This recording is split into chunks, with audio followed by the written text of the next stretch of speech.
What are you looking at? A Christmas gift that I got. Put it together last night. It is a 40th anniversary of a Lego set from Return of the Jedi, which means it's freaking awesome.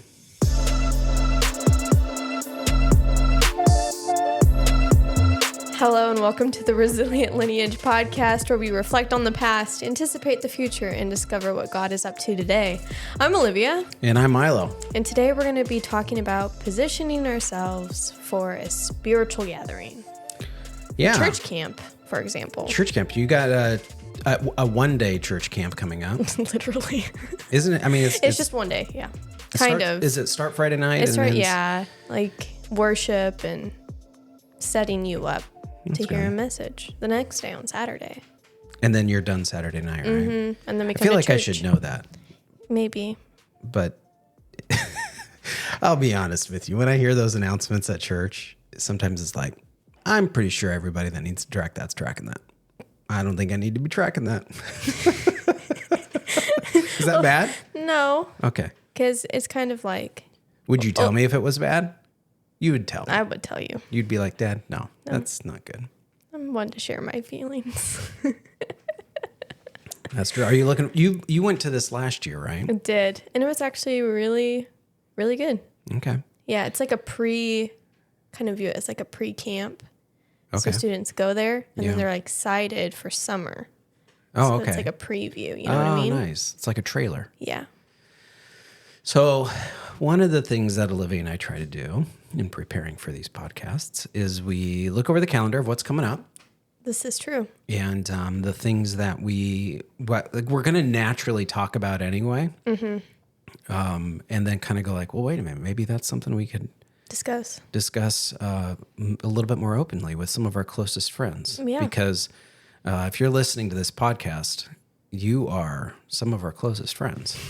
Yes. That's the level of impact this podcast is having. So last night when we were talking about this, we were kind of batting around some ideas, mm-hmm. and I mentioned a passage of scripture that has been like a text that has very much anchored us as a family, and the sort of core principles or ideas that are in that text. And so why don't we start with that? Is that okay? Okay, yeah. And then we'll kind of we'll look at the other passage of scripture, and then we'll loop it back. Yeah, we'll loop it back. Thread the holes. Okay, so the passage of scripture comes from Acts chapter 2, verses 42 through 47. And let me I don't think I've told you this yet. Probably not. Yeah, probably not. So when your mom and I I was pastoring a church in Ohio. Mm-hmm. You weren't even born yet. And out of the picture. Yeah. And we were working through a purpose statement for the church. And so we walked the entire congregation through the process, and then the church council walked through it. And anyway, it was a rather elaborate process that we walked through. And in that, and this was at a time, I don't know if you've ever heard of the book, The Purpose-Driven Church. Mm-hmm. Okay. So is it The Purpose-Driven Life? Okay. So The Purpose-Driven Life is by Rick Warren. Yes. The first book he wrote was The Purpose-Driven Church. Gotcha. In fact, later he would say he wished he would have written those in reverse order. Mm. So, freaking love Rick Warren. Do you? I do. You do. I've caught you listening to his sermons. Yes. He's very articulate, which is yeah. From Saddleback Church. Saddleback Church. Yeah. Good job. Thanks, Dad. Yeah. You're like, I'm crushing this podcast. Preparation done. So when we worked on it there, and I, to be honest with you, I don't remember what the purpose statement was that we came up with. That was like 20 years ago now. Mm. We did that, and then we moved to Indiana to plant a church. And as we were working on planting a church, I very much took a lot of the work that we had done over at that church in Ohio, and we began to apply it to the church that we were doing in Indiana. Mm. But then I thought, you know what, we should probably have this as a family. Like, what would it look like to have and by this point, The Purpose-Driven Life was coming out, and I had read that book, and so I was your mom and I were looking at like, how do we live with purpose as a family? And so Acts chapter 2, verses 42 through 47 very much captures my imagination. And so the picture is this. Jesus has, so in the Gospels, he's come, he's had his ministry, he's been betrayed, he's died. 3 days later, he rose from the dead.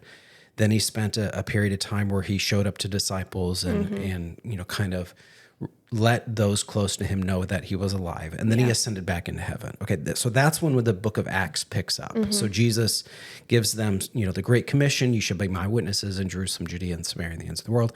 And then he leaves, but just before he leaves, he tells them, I want you to wait in Jerusalem until the Holy Spirit comes upon you. So this group of people all gather up with one another. They're waiting for the Holy Spirit to come. And then he does. And so that's what we get in Acts 2 is sort of the church officially born. I mean, some would argue, maybe the church started in the Gospels. Is that the beginning? It does. That's not the point of where I'm going with this. As much as it is, towards the end of Acts chapter 2, we read these words. And in verse 42, it says, and they, meaning these early Christians, right? They devoted themselves to the apostles' teaching and to the fellowship, to the breaking of bread and the prayers. And awe came upon every soul, and many wonders and signs were done through the apostles. And all who believed were together and had all things in common. And they were selling their possessions and belongings and distributing to the proceeds to all as any had need. And day by day, attending the temple together and breaking bread in their homes, they received their food with glad and generous hearts, praising God and having favor with all the people. And the Lord added to their number daily those who were being saved. Okay, so what stood out, like when I read that, as I said, probably I was in high school, when I read that passage of scripture, it has captivated me of this is what the church could be. This is what people, a body of people, a group of people who are sold out to what Christ is about, this is what their lives could look like. So how do I distill down what's here to the lives that we live? And I think, I don't know, what are your thoughts? Like when you read this, what stands out to you? What sounds enticing that you kind of go like, ooh, I'd like to be part of that, or I'd be interested in that. Does anything stand out to you? Like having fellowship within a household. Okay. Like so it kind of reminds me of like having a Bible study, right? Sure, yeah. Sharing thoughts, sharing food, even. But I think the thing that captivated like me the most was like the part, I forgot where it was, where like they gave everything away. Okay. So for God's glory. Yep. I forgot where it was in there. It's in verse end of 45. It says, and they were selling their possessions and belongings and distributing the proceeds to all as they had need. Which I feel like is like kind of like what we talked about last week with being generous. Oh, yeah. Like how we should have that mindset. Yeah.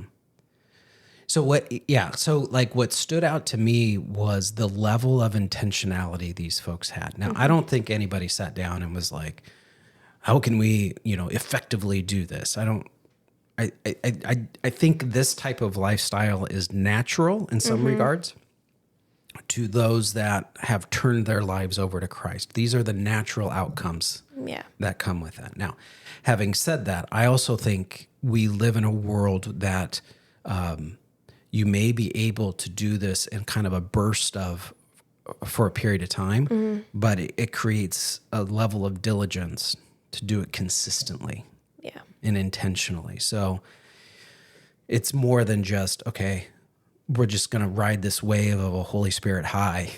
You know what I mean? And it will be fine forever. And that's always the thought is like, this is amazing. I'll never not feel this way. Why would God take this feeling away from me if it's coming from him? Yeah.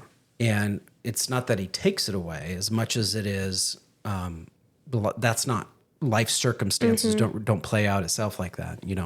I remember I preached a message one time called The Miracle of the Mundane. Like one of the greatest miracles I see is when people follow Jesus wholeheartedly when life is just fine. Not when it's hard, but like when it's not super hard and it's not super great. It's just sort of, you're kind of just grinding through. To me, to like follow Jesus in that, the mundane, that requires a miracle in the soul. It's true. You know? Okay, so with this passage, what came out of that were four, I'll call them four devotions, because it says they devoted themselves. I'll call them that right now. But they devoted themselves to the apostles' teaching, fellowship, breaking of bread, prayers. It talks about many signs and wonders being done with them. You know, it says they went to the temple. They were breaking breads in their homes. They had all things in common. Okay, so that kind of overall concepts we distilled down into sort of four sort of convictions or devotions. So the first is connect, right? Right. So they're breaking bread, which implies they're sharing meals with one another. So they're gathering around a table. They're being intentional with how they do life with people in their homes. So, and I think this is one of the things that sometimes we do right in church and sometimes we don't, is that, you know, when you think of most people, when you say, how much square footage exists in your church, everybody's thinking about the building that they go to on Sunday. But if you were to ask, okay, but how much square footage is represented by these people? Like, you think of all the homes, people in businesses, like think of all of that square footage, all that space, physical space where people gather. It is a tremendous amount of space. Yes. And so how could we use that space to connect with folks? How could we use that to build meaningful relationships? And what does that mean? What's the value of that? Second was the equip piece, right? So it says that they were listening to the apostles' teaching, that they were engaged in wanting to learn. The apostles were willing to teach and pass on what they had been, taught by Christ. So there's this equipping element. The worship piece, some would even say, obviously they went to the temple for prayers, but there's also this, and they're doing it at their home. So there's this public and private component of worship that is at play. And I think when it's talking about breaking bread, I don't think it just means they're sharing a meals. I think it could also mean that they were sharing the meal, right? The communion, the sacrament, breaking bread, drinking wine, engaging in those things with one another. And that piece where it says they held all things in common, giving to others as they had need, was that they were intentionally serving each other. So we came up with this connect, equip, worship, serve. Okay, so how do we orient our lives? How do we order our lives around those four kind of devotions, those four convictions, that these are the things that we're convinced that if we do these four things, we will experience to some measure this sort of deep impact and fellowship. And so, we've been fortunate that we've tried to do this everywhere we've lived with varying degrees of success. Right? I mean, when there's a period of time we planted a church in our living room, started there, and then, that outgrew that space. There's times we've had Bible studies. You've had Bible studies over. In fact, where we're recording this podcast, we designed this room so that you and your brother could have friends over and a place to connect and things. And so, we've always tried to open up our home in a way, and even organize our home in a way that allows people to, for us to host and for people to be able to be served in that capacity. We're getting there right now with this house. We're so close to the end of renovations. So close. I'm glad you think that. I don't think those words have ever come out of my mouth. So, you got like two big humdinners just to get out of the way. Yep. And then we're good. Well, we'll see. Okay. Yeah. I think we're almost to the place where we can have people over and it not feel like it's half of a construction site. So we're almost to that point. Christmas was exciting. Christmas. We'll talk about that in another episode. Short version is Milo's not allowed to begin any construction, home improvement projects around the holidays during Advent. So once Advent begins, all home improvement projects need to stop. Yes. So we'll talk about that later. But okay, so that connect, equip, worship, serve. So, as we were talking about your LS weekend. We were like, okay, how can you make the most of this weekend? And then, my encouragement was to put on this framework into a weekend like that. Okay, how can I step into this experience in a way that is intentional around these 4 things and varying degrees of weight, right? Yeah. Maybe some of these aren't going to be as important as the others. So with that said, there's a great proverb. There is. You want to read this? Yeah, chapter 21. It kind of gives us a proverb is sort of like, they're not promises, No. but they're sort of like, hey, this is sort of how life works. Sound wisdom. Sound wisdom. Yeah. You want to read that Proverbs? Yeah. So it's Proverbs 21, verse 5. And it says, the plans of the diligent lead survey to abundance, but everyone who is hasty comes only to poverty. So what do you think that means? I think, when you walk into a circumstance, knowing what you're going to do, expecting what you want out of it, prepared to go through it, you will gain some level of understanding or guide, like wisdom or, understanding. But if you don't walk into it expecting much, you're probably not going to come out with anything. Oh, that's true. Like what you put in is kind of like what you get out of it. Yeah. So the more you prepare, the more likely you're going to be more successful. There was, when I was planting that church in Indiana, I had a coach, church planting coach. Nice. And he said, I was getting ready for a meeting and I wasn't sure what I should share and how to prepare for it. And I was kind of tempted to wing it. And it was a rather important meeting. And he said, don't wing this. And I said, okay. And he said, no, you don't understand. They will not have given this as much thought as you've given this. Oh. I was like, oh, okay. And he goes, the man with the plan wins. So if you walk in with a plan already baked, and you're open to it inputs and you're open to it being tweaked and adjusted, you'll probably walk out closer to, moving towards and executing what you had planned than if you walked in just sort of like, I don't know, guys, what do you think? Right? So the man with the plan wins. And I've always remembered that. And generally speaking, it's been true. There's been a few times I've walked in with ideas and I've realized, no, somebody else has a plan and their plan is actually way better than what I was thinking, or is in a direction that I wasn't aware we needed to go. And it's like, oh no, that's the plan. But then I knew at least what I was moving away from, versus like sort of, kind of shrugging my shoulders and like, yeah, sure, that sounds fine. So, Yeah, so the plans of the diligent lead survey, or another translation says the plans of the diligent surely lead to abundance. But everyone who is hasty comes to poverty. Oh, I said survey. I meant surely.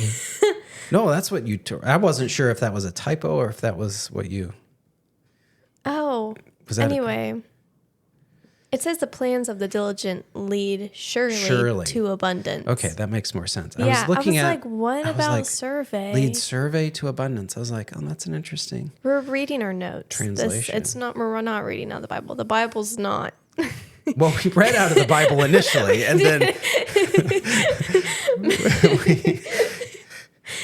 we typed the wrong thing, and by we I mean Olivia. So hey, thanks, Dad. Well, the diligent will lead to abundance, and everyone who is hasty comes only to poverty. Yeah. So yeah, diligent. Yeah, I was looking at that word diligent. Do you know what that word means? No. Well. So, okay, I'll tell you. I looked it up in the Oxford Dictionary because that's what's on my computer and quickly accessible.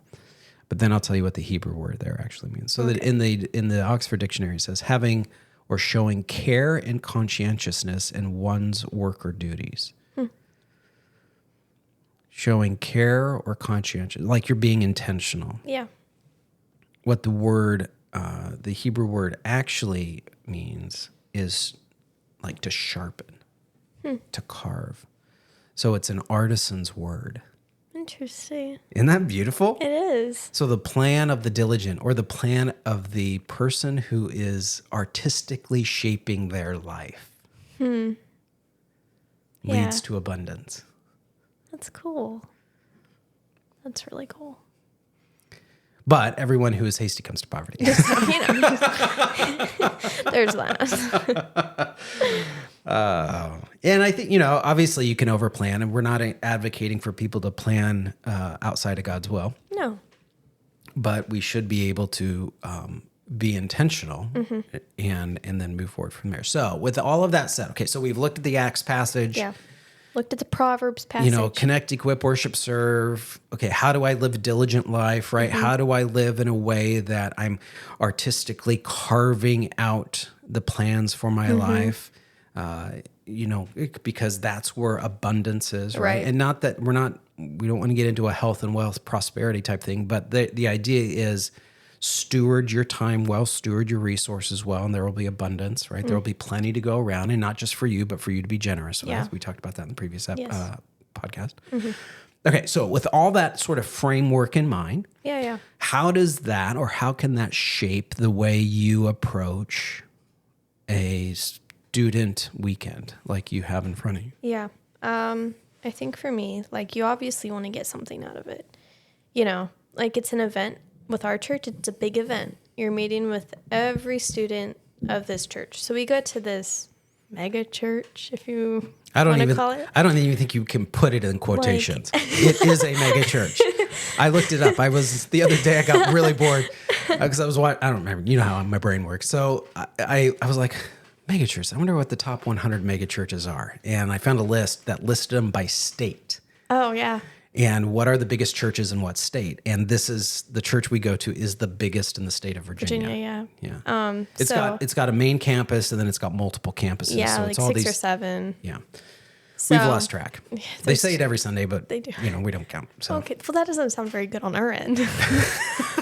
We don't pay attention. Well, we pay attention, but it's not like, the churches just rattles through the campuses. Yeah. It doesn't go and we have 8 campuses. They're not like that. They're just glad to be having the level of influence and impact that they're having for the kingdom, which is awesome. Yeah. So for this weekend, it's all the students of each individual campus gathering. So there's probably maybe 300 students that come. Okay. There could be more. And this is high school or junior high or just? Middle through high. Middle through high. Okay. So. One day event. Yes. Oh, begins Friday night, goes to Saturday night. So 24 hours-ish. Yeah. Okay. You definitely, I feel like there's these level of perspectives I walk in with. I obviously love going with my friends. Okay. I think that's key. They make it better. It's better to go with friends than to go alone. Depending on what. Depending on what that looks like for you. Yeah. Okay, so let's talk about this kind of weekend. Yeah. Through the connect, equip, worship, serve. Mindset, lens, convictions, devotions. I don't know what to call them. Morals, values. I feel like I should know. I was thinking about that actually on the drive-in this morning. I should have a name to call these 4 things, and I don't. So how are you? Or what are the right set of questions to ask about on the connect piece when connecting with people? I think you should know.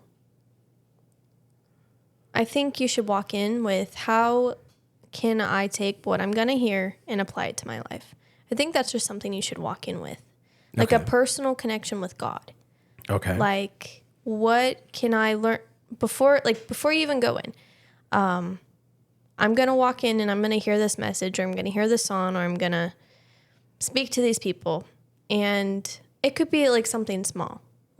Before I go to an event, I like to leave some expectations, kind of I'm going to walk out of this knowing God more, walk out with a motivation to know His Word. It can be very bland. Okay. No, but you have some outcomes in mind. Yeah. Okay. Good. And then, so when with the connect piece though, because connect is about strengthening your community, right? Right. So, I don't feel like you got to share people's names, but do you have people in mind that absolutely? Okay. I got my accountability partners. Okay. And they go with me. Okay. All around the church. What about, okay, so here's a question I have. Because this is a concern I always carry. And I don't know if it's because I've been a pastor for so long, but I'm always concerned about those that are going that aren't connected. Have you thought about that? Like in your sort of, like, as you think about these things, like, okay, I've got my group of friends, which is awesome. Right. You're really good about building that. But is that part of your consideration, is that there's going to be people here that aren't connected, that are on the outside? So what are we, or how can I lead my friends or talk to them about pulling people in? Because that can be a dangerous thing. Yes. Or not, I don't want to say dangerous or risky, but it can be it can be dangerous. Uncomfortable. Uncomfortable is a really good word. Yeah. Like, what are your thoughts about that? No, I definitely think that's key. I mean, for us, like, when we move around all the time. And I think one of the biggest things is, like, you walk into a church and you walk into a community of people who have known each other all their lives, who those are their people. And they don't find a need to have outreach because they have their people. Yeah. And for me, like, we're moving every 4 years. Like, you grew and you have friends, but when someone new comes in, you welcome them, but then you're kind of like, I'm going to go back to my friends. Mm-hmm. Like, this is great. Glad you're here. I'm going to go back to where I'm comfortable. Yeah. Yeah. Which is not a healthy mindset, knowing like this isn't going to help you build the body of Christ. Because Paul specifically tells us to unite with one another for the body of Christ. So definitely that's a really good point that you brought up, because especially on these events, so many parents sign their kids up for this. And it's usually kids that only come twice a year to these, so they have no community. Not that they've not been there every week, but like it's their first time at an Ellis back. Weekend or something like that. Yeah. Yeah. And I can think of students who only come to church camp or only come to these weekends, and that's when I see them, and then I invite them back, and they don't come. But partly that's probably because of distance from their house or school districts. They may go to a different There's a school. variety of variables. It's not like I'm pinpointing anything, but that's a really good lens. Like, you should walk in with the intention to build relationships. Yeah, because I think for all of us, there's that temptation to, how am I going to get connected or deepen my connections? Yeah. Which is great. Think about those things. But I think, I think you bring up a good point, because we've moved around so much. Maybe that's where it comes from. I'm a little hypersensitive to not being connected. Yeah. And being that person that is wondering if you're going to get invited into a group. I remember. And it's scary, man. It's very scary meeting new people. Yeah. Why do you think that is? Especially if you're the new person, because I think one of the things I've realized about recently is, like, for me, you notice everything as a new person. Oh, yeah. You notice the worship music. You know what the person in front of you, beside you, behind you, all around you are doing. You are listening to the message more intentionally because you're alone, and I think you just don't know what to do. So you're just kind of aware.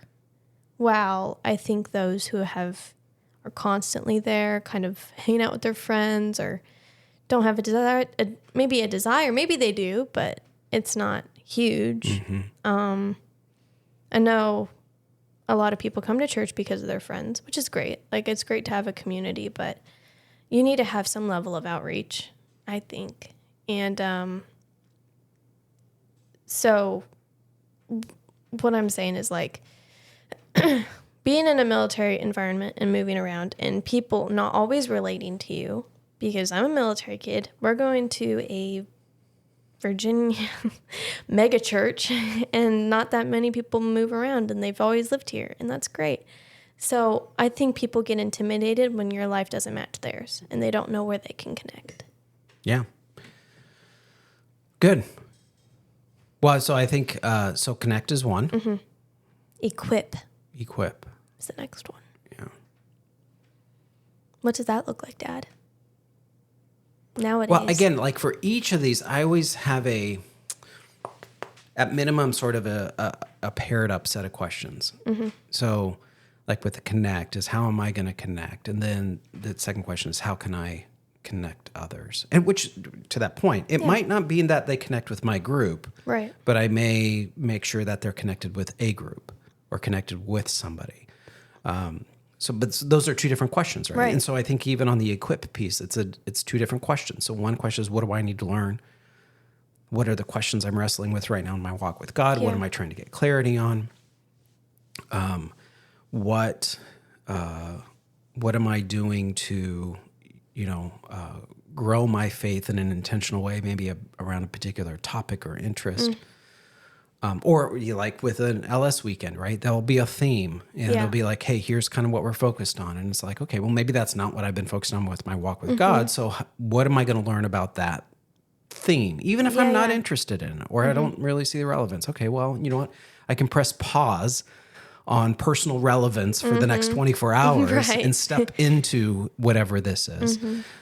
So that's the one piece is what do I need to be learning through this? And then what is my role to equip others in this sort of setting? So you're a senior in high school. I am. Right? Oh, that's scary. Yeah. Say So out like loud. you're going to be top of the pyramid, one of the big dogs walking around there, the little junior hires being deeply intimidated by your swagger. By my 5'1" energy. Yeah, exactly. Big dog on campus. Yeah, let me do that.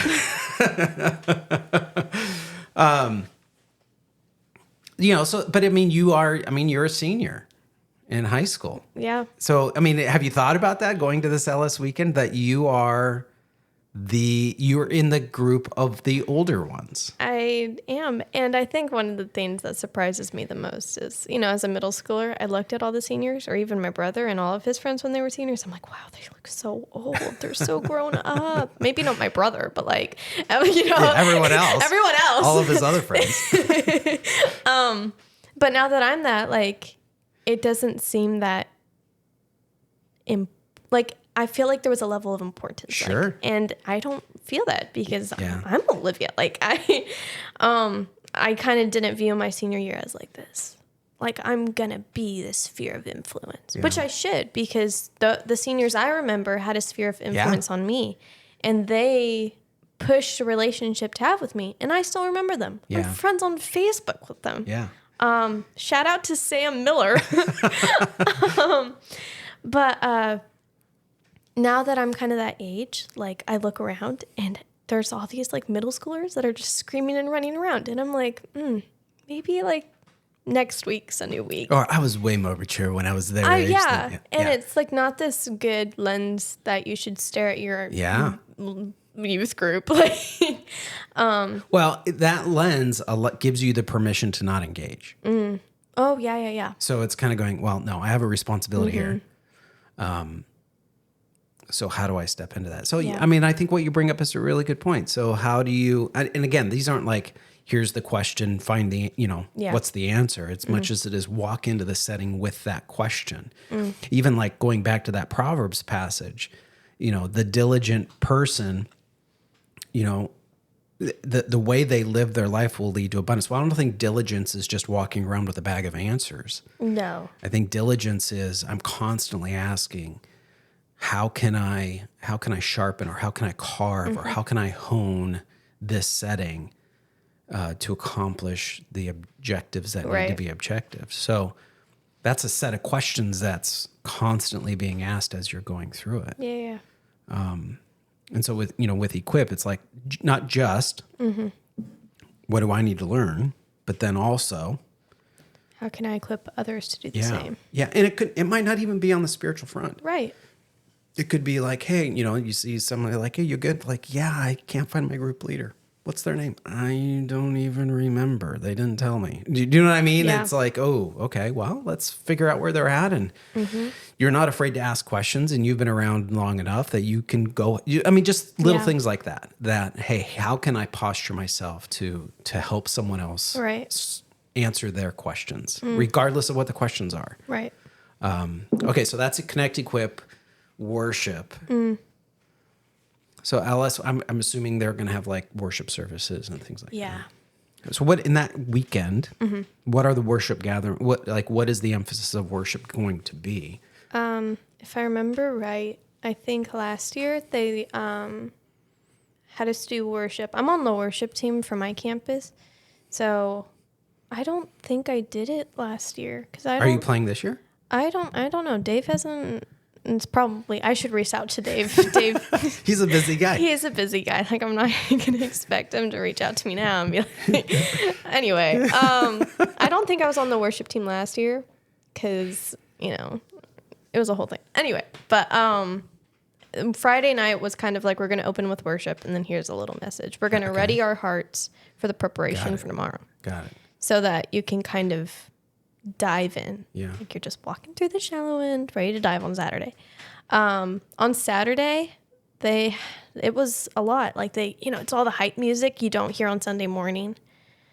Because like high energy. Like let's fuel the spirit. Yeah. Everyone jump. Oh, okay. Yeah. Kind of got it. mode. And then as soon as the sermons end, like it's really quiet and sentimental and makes you like want to cry, which I did. And then the next song was like high energy, and it was like just very confusing. I feel like an emotional tug of war. I was at the altar crying, and then all of a sudden it's like praise, and everyone's like jumping. Emotional time is over. And I was like on the stairs, like with a tissue, and Emma Mayhew is next to me comforting me, and everyone around me is jumping. I'm like, this is such a change in energy, Okay, well, so you know that now. Yes. So how is that going to affect your posture of worship over the course of the weekend? I mean, it's okay if you don't know. I don't know if I have an answer. I don't know. I don't know what this year holds. It could shock us out of the water like last year. You could shock you out of the water? Like, because I did not know. I thought it was going to be two sentimental songs back to back. It was like a splash of cold water on the face or something like that. Okay. It was something else. I don't know what to expect. Okay. Honestly. Well, I think so again, with the worship piece, and here's the danger that I think people slip into with some of this stuff, is they very much approach these things from a consumeristic perspective, right? Explain. So connect. Yeah. I'm there to make friends for me. I'm there to learn something, right? For me. I want to experience God. I want to feel him, right? And while in themselves, those aren't necessarily wrong, but the church does not exist for, as a buffet for the Christian soul, to kind of go get what you want when you want it. That's why, to me, there's this TikTok kind of these two questions that need to accompany each of these things. Okay, how am I going to strengthen my community? Yeah. Which is great for me, but how am I going to strengthen community for others? What do I need to learn? And then what can I do to pass on what I've learned to others? Yeah. As I go into worship, there's the public worship time, but what am I going to do to carve out private time for worship? So if I know there's going to be times carved out for private devotions, am I viewing that time on the schedule as nap time, or am I viewing that time as private time with the Lord? Right. When people might not see me jumping around and raising my hands and crying at the altar, you know what I mean? All that sort of stuff. It's like, okay, but it's both the private and public. It's it guards us against that kind of consumeristic mentality of, I'm chasing an experience versus following Christ. Right. Which I think relates it back to the four soils. Like, totally. The rocky soil, you're on fire for God and you just want to keep that going. You just want to feel that. But when you're not in that environment, because I feel like you associate your passion for Christ in an environment. Like at Hampton, I'm going to feel it. At Harborview, it's okay. Hampton's the main campus of the church we go to, and Yeah. Harborview is the campus we attend. Yeah, and I think with that, there's a well, in some ways, Hampton maybe feels that way because how often have you been to Hampton? On like 4 times. Yeah, 4 times in a year and a half. Right, it's unfamiliar, and oftentimes unfamiliarity gives birth to novelty, and novelty is always fun and exciting. Yeah. Familiarity breeds apathy.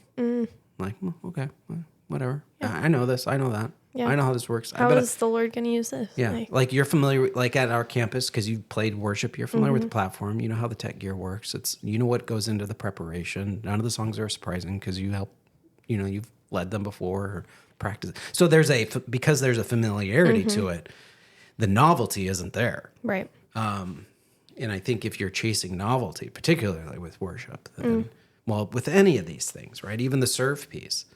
Yeah.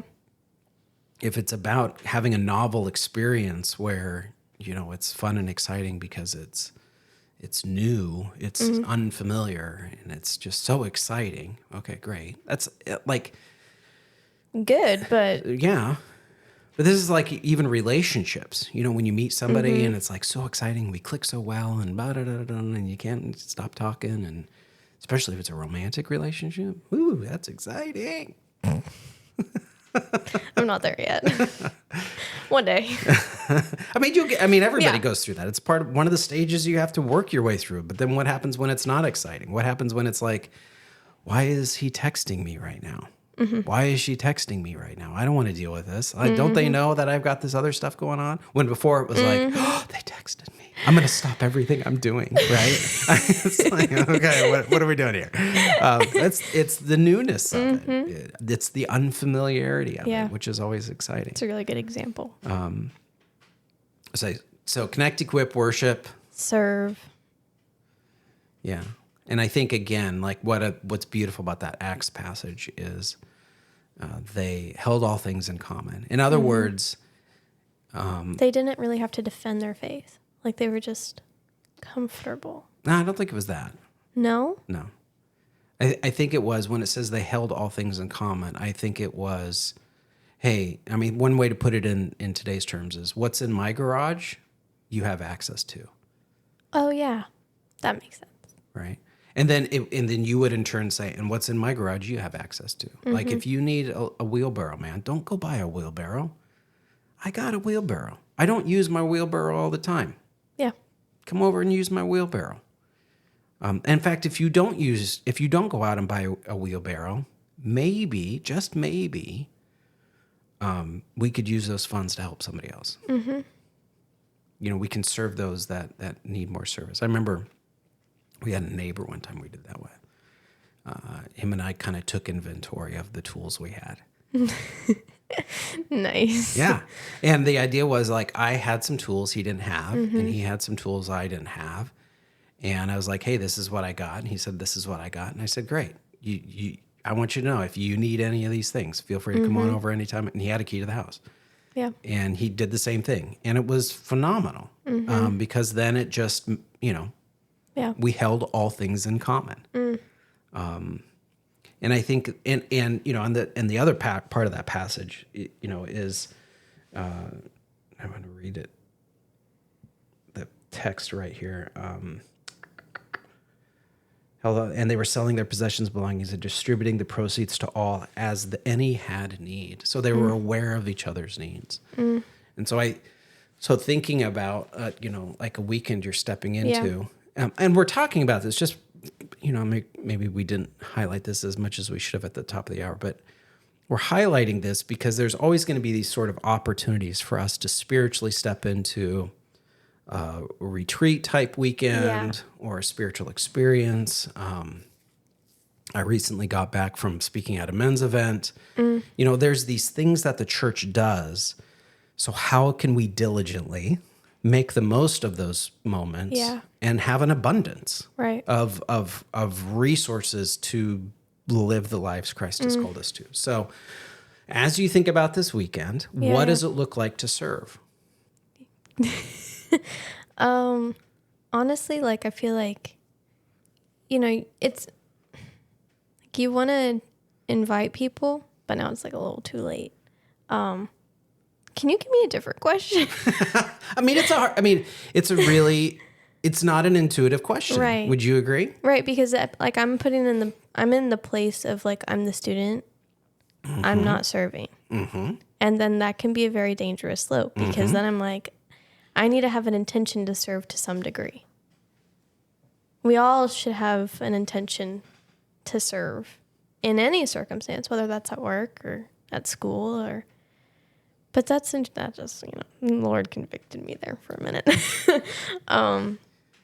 No, that's a really good point. Like, how can I use my time to make this weekend as effective as it can? Yeah. There's a new book that I haven't read it. I think the title is incredibly articulate.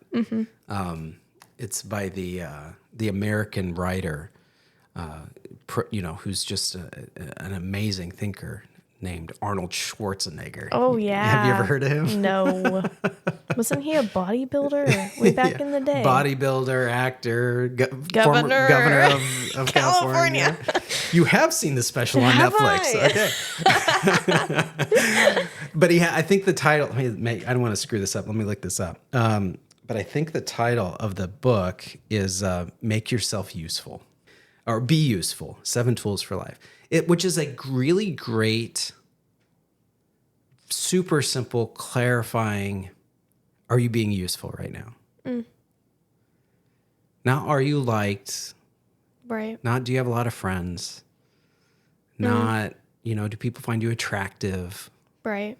Do people find you smart? Oh, do you know what I mean? Right, These are the things we try to come into. We walk into a room, and that's oftentimes you can feel that energy from folks sometimes. Right. Like they're trying to portray an image. And I think if you and I could get in a time machine and go back to this early church, Yeah. I think we would find a group of people that were being incredibly useful to one another. And I think that's that serve piece, right? Right. Am I being useful? So if I walk into a room and they're setting up chairs, Yeah. be useful. I think the temptation would be like, oh, I don't know where they go, and I don't want to do it, and I don't want to mess it up, so I'm going to go ahead and. I wasn't asked to do it again. I wasn't asked to do it again. Yeah. Be useful. It's so simple. It is.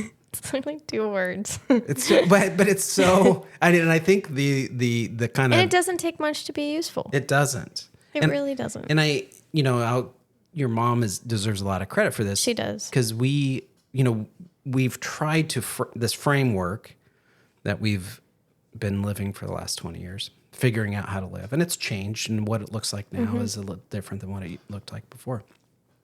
Yeah. But we very much tried to build a framework around these things. And so, how long were we attending the church we're currently at before we were volunteering? Do you know what I mean? And it wasn't out of guilt, and it wasn't like, man, we're afraid. It is your duty, but like, you're not doing it just because it's your duty. Yeah, or because the pastor got up front and said, hey, we need volunteers. We really needed people to step up. That wasn't the... Or you're not doing it just for volunteer hours. Yeah, right. Yeah. Yeah. You get volunteer hours for... Serving with little kids, but... Yeah, because you're in... Man, they ask hard-hitting questions that I'm like, no one in my Bible study asks these questions. That's a really good question. Oh, in the kids' ministry? Oh, my word. That's great. You're going to go, kid. Like, you're going places. I don't know what I dropped, but I dropped something. Okay. Can you still hear the signal? Yeah. Okay, you're fine. I'm fine. I'm not worried about it. Okay. Okay, so connect, equip, worship. Serve. No, I should ask Alex. I should be like, what do you want me to do? Like, how can Oh my gosh. How can I help this ministry the best I can? Because I feel like when we go to church camp, we're ready to be served. Like we kind of walk in like, okay, I'm going to get the message. I'm going to hear the songs. I'm just going to sit in my chair. I am not making the food. I'll have to get up and then get my little Coca-Cola and I'm ready to go. Like I am transported by other people to get there. Yeah. Like it's a very like we are served, but it's not the mindset of how can I serve in those moments. Yeah. That's a really good stuff. It is good stuff. So, and the reason why I bring this up is because what we found is, and maybe we'll do a deeper dive on each one of these topics separately. Yeah. I think we even have that in our stack of podcast ideas that seems to be growing by the day. But like what your mom and I have found is these 4 things: connect, equip, worship, serve. When we have stepped into it, we have always been, there's been an abundance of relationships that gets cultivated, abundance of opportunity for us to learn from others, for them to be able to learn from our set of experiences. We've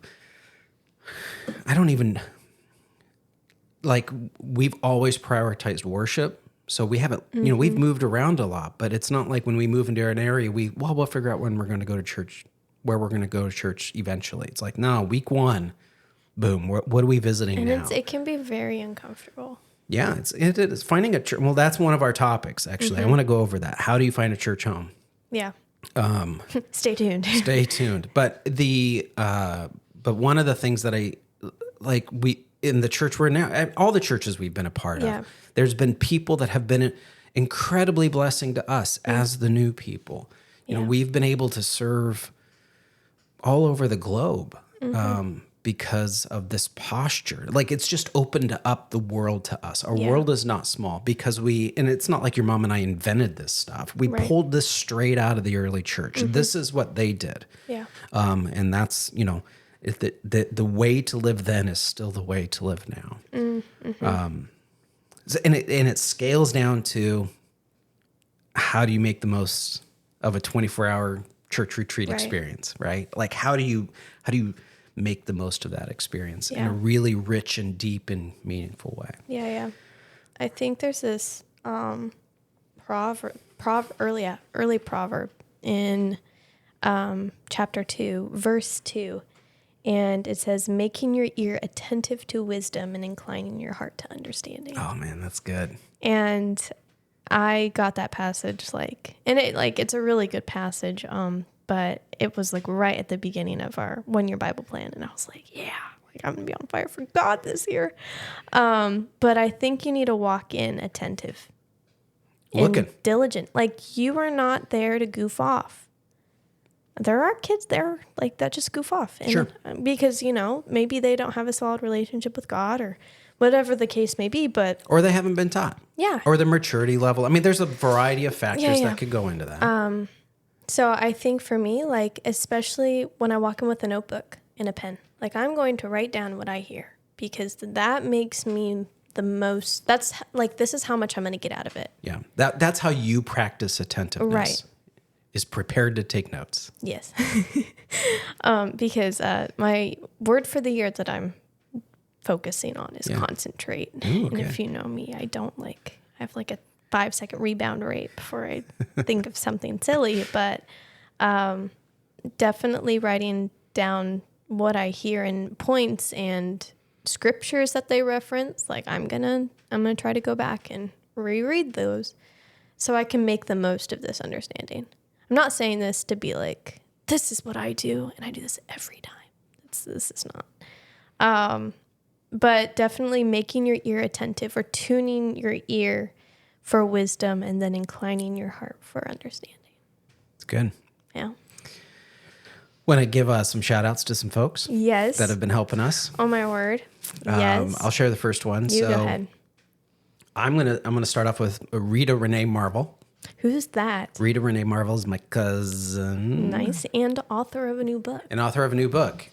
Which we are in the scheduling process to have her be on this podcast for us to interview her. So, we sent Renee some episodes early on to get her feedback as we're learning how to do this. And she was incredibly complimentary of you. Yes. And she just provided some really great feedback that I think kind of gave us some confidence. Yeah. Because I haven't seen, I don't even know. I know when I saw Renee last. I saw her at our grandmother's funeral, and which was a couple of years ago now. And then, but I hadn't seen her in a long time. Anyway, she's got a phenomenal story of redemption, what God's saved her from, what God is saving her to. It's absolutely beautiful. So we're excited about having her on, but she provided us really good feedback. It's always good to get feedback from family, because family has a tendency to tell you the things that nobody else This is true. might tell you. So that was good.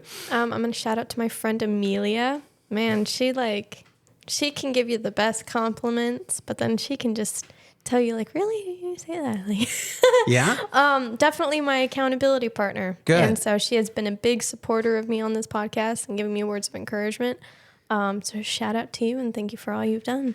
And then I want to thank Jim Ramos. So I met Jim back in, I want to say 2011, maybe 2012. And we have a mutual friend in Bill Perkins, who's an author. And Bill said, hey, I think you two should grab, breakfast or coffee or something like that. So we did. We hung out, and I heard his heart, and he was just absolutely phenomenal. He leads a men's ministry, and he was doing really great. And then a couple weeks ago, I was hanging out with another friend of mine that we check in on one another and kind of see how things are going. And we were talking about what we were learning. He says, I'm listening to this new podcast called Men in the Arena. And he shows me the podcast. And I was like, wait a minute, I know that guy. He's like, you know Jim Ramos? And I was like, yeah, I know Jim Ramos. And he's like, how do you know Jim Ramos? And so anyway, shortly after that, I happened to be in Oregon where Jim lives, and we were able to connect. And he gave us a tremendous amount of feedback. Really good guidance on how to make the most of what we're doing, to do it with clarity, to do it with focus. And so we're going to be rolling out some things and doing some things based upon a lot of his just very, very helpful coaching. So we want to thank Renee, Amelia, Jim, thank you guys. And then we want to thank you. Thank you for listening. If you've been commenting in our Facebook feeds or sending us emails, thank you very much for that. We deeply appreciate it. Your feedback is helping us make this podcast better. We genuinely hear what you're telling us, and we're taking that feedback and kind of figuring out how to do something well, right? How to do it with excellence. You can follow, rate, and review this podcast. And by doing that, you're going to help us gain traction. The algorithms like to see people engaging. So if you do that, you're going to help us out, and we deeply appreciate that. You can also drop us an email at info@thisresilientsoul.com. If you do that, you'll get into our database, and we got some cool things coming out. So, definitely we're not ready to announce anything just yet, but we're working on some things that we've got in the pipeline. So you want to get on the front edge of that curve and fill out, get us your contact info so we can keep you up to date with what's going on. We're always looking for ways to deepen the quality and expand the impact of what we're doing here. So if you have any ideas or input on how we can do that, we welcome that sort of feedback. So again, thanks for listening. Thanks for getting the word out. We appreciate you guys.